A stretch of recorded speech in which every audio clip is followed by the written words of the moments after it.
Today is March 21st of the year 2024, and I'm out scouting, doing my spring scouting right now. And I'm scouting a drainage where there's buck sign mostly on this side of it, and on the other side is mostly doe family groups. This area cannot overlook because apparently other people have been. This is the only shed I found. It was an 8-point, which I took it back and put it in my yard somewhere.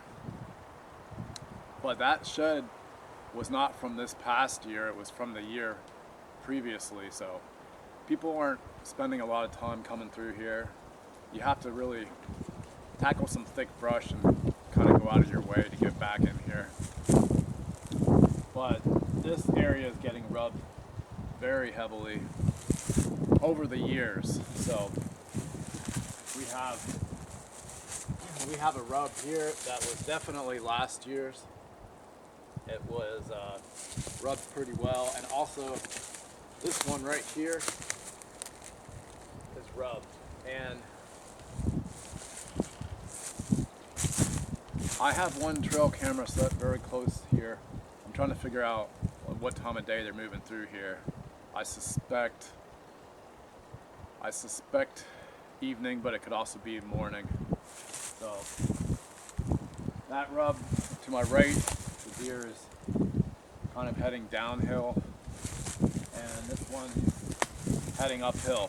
And in addition to these nice big rubs from this past year, there are several old rubs in this area too, so that tells me this has been used for multiple years, and I cannot afford to overlook this spot. So I'm going to pull my card from my camera that I have up there today and look at the pictures and then figure out how I'm going to hunt it. So I'm finding out that I totally misread the sign from last year as far as the direction of travel. I just hadn't put it quite together quite yet, but despite the fact that this is a ravine with water running down the center and thick brush on either side, the deer are actually going perpendicular to the ravine and going up and down these ravines, and they're finding secluded bedding areas that are just so thick that guys just don't want to walk through them, and they're dropping in cover. When I do kick up deer around here, it's always in the super thick green briars that are just starting to come up right now.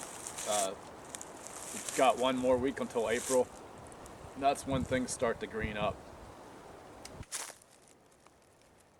These are the rubs that I mentioned, and pretty hefty tree there.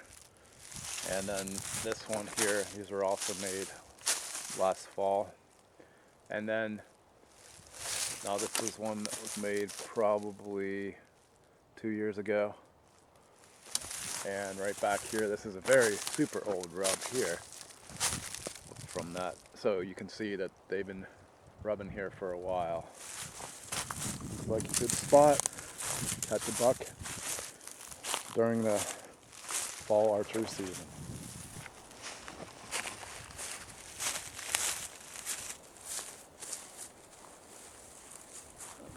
This is drainage that I'm hunting, and based on previous scouting and trail camera pictures, this side has buck sign and bucks. This side has does and young bucks, the doe family units. Now, there is a lot of sign down here. There's sign right here where I'm standing where they cross. And I put a trail camera here last year, and I got a lot of traffic of doe family groups and like Y bucks in January that were coming down here. So last year I decided, well, I'm gonna just set a stand there and hunt it. Well, I learned that yes, this is a good spot for deer. In fact, this is the best spot that I have in this area. However, the wind is completely wrong, and that's one of the reasons why they come down here routinely, is they have the wind completely in their favor. So while I hunted from the stand, the wind blew straight back diagonally up this side of the valley here, right where the deer were, and so they always knew I was there by scent. So the first time I hunted it was in the rut, and after I set up and made a lot of noise, I carried my stand in and then left it there, but the deer snorted right up above me again, where I knew that they were bedding. So then I tried to hunt it in rifle season. I hunted here the very first day, and a deer did cut down in front of me, like about 30 yards away, a big deer by itself, and I couldn't even get my hands to my firearm quick enough. I mean, it was just gone. And then a small doe came in. I saw her coming in, and I moved to turn the camera arm onto the deer, and when I looked back, she was gone. And what she had done is she just had dropped down and bedded literally 25 yards from where I was. And again, my scent was blowing in her general direction, so she may have also scented me, but she just instinctively locked down. And I waited a full 30 minutes thinking for sure she'd stand up and I could see her, but no. After 30 minutes, I stood up, and as soon as I stood up, all I saw was a tail bounding away. So those deer had one up on me every time I sat here last year, and I will not be hunting valleys like this anymore. There's just no way. You can't beat the deer's nose in these valleys. So what I plan to do is follow the trail that the deer seem to be using and follow it back up and try to determine where they're bedding, and also try to determine where, so if the wind's going up like that, where I can hunt with a parallel wind. So it's going to be tricky. It's going to take a lot of scouting. I may need to take multiple trips back here. So you can see where these deer are crossing this drainage right here. See the tracks there, where they're crossing the drainage, and they're crossing, there's tracks there. There's some 1.5-year-old doe and 1.5-year-old bucks, and I'm just gonna backtrack them, see if I can pinpoint a bedding area and a place to ambush them. So I cross this drainage, I'm going up on the left side, and I'm just simply gonna follow this trail here. You can see it right here.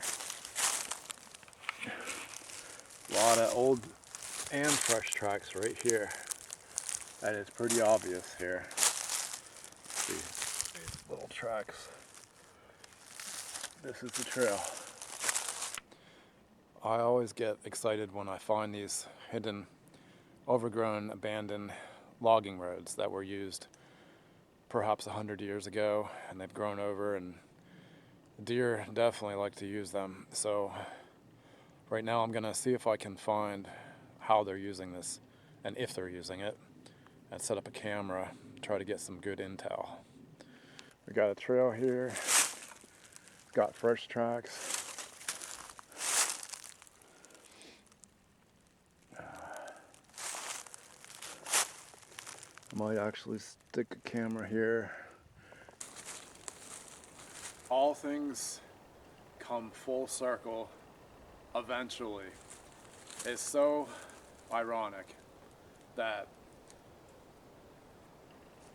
I had been wanting to scout in this area for quite some time, and as it turns out, this area is only maybe 75 yards to 100 yards from where I was hunting in the rifle season, and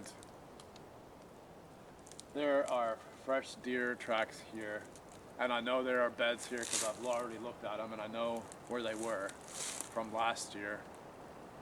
So it's just absolutely enlightening that I'm finding how these areas link up, and I'm finding out that I did have, and I still do have, a fantastic spot. I do not think anybody else is going to bother to hunt it. When this grows up, it's intimidating. But I'm here in the last week of March, and you can actually walk through here fairly well. So I absolutely will be hunting here from the same stand that I hunted from last year. I did use a portable system, and I might very well do that. But what happens is the deer get pushed in here due to hunting pressure, and they don't want to be in the open woods. And this is a thick bedding area. It's within a couple 100 yards of some houses. They have nice bright safety zones that I've noticed.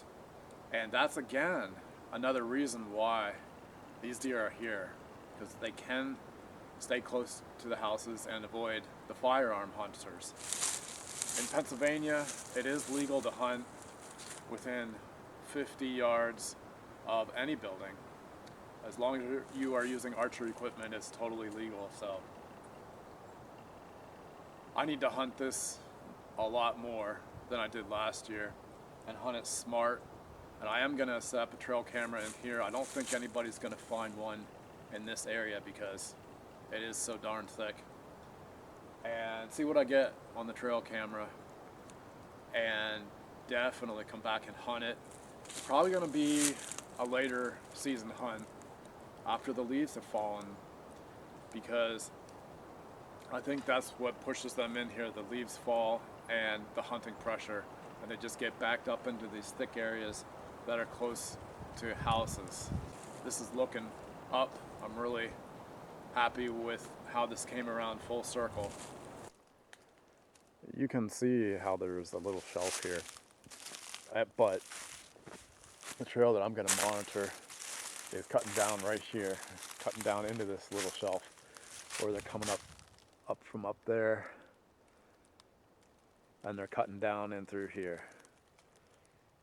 And this is where I was set up opening day. Again, the problem with that is the deer are after the white oak acorns, and there are none right immediately here. So they weren't actually using this specific area, but later on in the season they will be.